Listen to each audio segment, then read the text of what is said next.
그림은 근대 서양 사상가들의 가상 대화이다. 가불의 입장으로 옳은 것은 갑. 자연 상태의 인간들은 서로 믿지 못하기 때문에 자기 보존을 위해 상대를 먼저 제압하고자 합니다.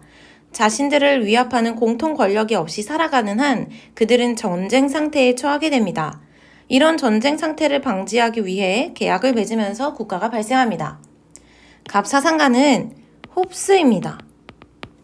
홉스는 국가가 없는 자연 상태는 결국 전쟁 상태에 이르게 되고 이 전쟁 상태로부터 벗어나기 위해 사람들이 계약을 맺으면서 국가 권력이 형성된다고 보았습니다. 이때 사람들이 국가 형성에 동의하는 이유는 자신의 생명 보존을 위해서이죠. 을. 자연 상태에서 인간은 비교적 자유롭고 평등합니다. 하지만 자연 상태에는 법에 따라 다툼을 해결할 공평한 재판관이 없으므로 재산의 향유가 불확실합니다. 개인들은 각자의 소유를 더 잘 보존하고자 계약을 맺습니다. 을 사상가는 로크입니다. 로크는 국가가 없는 자연 상태가 비교적 자유롭고 평등하다고 봅니다. 하지만 다툼을 해결할 만한 공평한 재판관이 없어서 인간이 기본적으로 가지고 있는 권리들이 확실하게 보장되기 어렵다고 봅니다. 이에 사람들은 자신의 권리를 보다 더 안전하게 보장받기 위해서 공통의 재판관으로서 국가 권력을 요청하게 되고 이 국가 형성을 위한 사회계약에 동의하게 된다고 보았습니다. 선지 1번. 평화와 안전은 자연법이 있다는 사실만으로도 보장된다. 자, 홉스가 보기에 평화와 안전은 사회 계약론을 통해서 보장됩니다. 그리고 이때 자연법이라고 하는 것은 결국 사람들이 서로의 안전과 생명을 지키기 위해 이성을 발휘해서 합의한 것이지만 이 약속을 지키기 위해서는 감시자가, 이 강력한 권력으로서 감시자가 필요하다고 보았습니다. 그렇기 때문에 국가의 강력한 권력이 요청된다고 보았습니다. 선지 2번.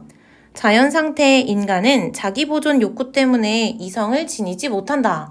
홉스가 보기에 자연 상태의 인간은 자기 보존 욕구와 함께 이성을 지니고 있습니다. 그렇기 때문에 결국 이 이성의 힘을 발휘해서 나의 안전을 지키기 위해서는 이 무엇이든지 할 수 있는 무제한의 자연권을 포기하고 국가 형성에 동의해야 하는구나 라고 하는 것을 알 수 있다고 봅니다. 선지 3번. 인간이 지닌 자연권은 국가가 성립된 후에도 소멸되지 않는다. 자, 로크는 인간이 지닌 자연권은 천부적인 권리로서 국가가 성립되기 전에도 성립된 후에도 인간에게는 자유, 생명, 재산에 대한 기본적인 권리가 주어져 있다고 봅니다. 선지 4번. 인민은 어떠한 경우에도 입법부의 권력에 저항할 수 없다. 자, 로크는 이 국가에 대해서, 국가 권력에 대해서 시민들이 언제나 감시할 수 있고 저항할 수 있다고 봅니다. 선지 5번. 재산권의 효과적인 보장을 위해 절대 권력이 필요하다. 자, 절대 권력에 대해서는 홉스만이 동의를 합니다. 홉스는 강력한 권력을 바탕으로 이 국가를 이끌어야만 이기적인 본성을 가진 인간들이 서로의 생명을 보존하는 평화를 지킬 수 있도록 이 국가 운영이 가능하다고 보았기 때문입니다. 그러나 로크는 절대적인 권력을 긍정하지 않습니다. 국가 권력은 분할되어야 하고 시민의 감시와 저항의 대상이 될 수 있다고 보았습니다. 따라서 이 문제의 답은 선지 3번입니다.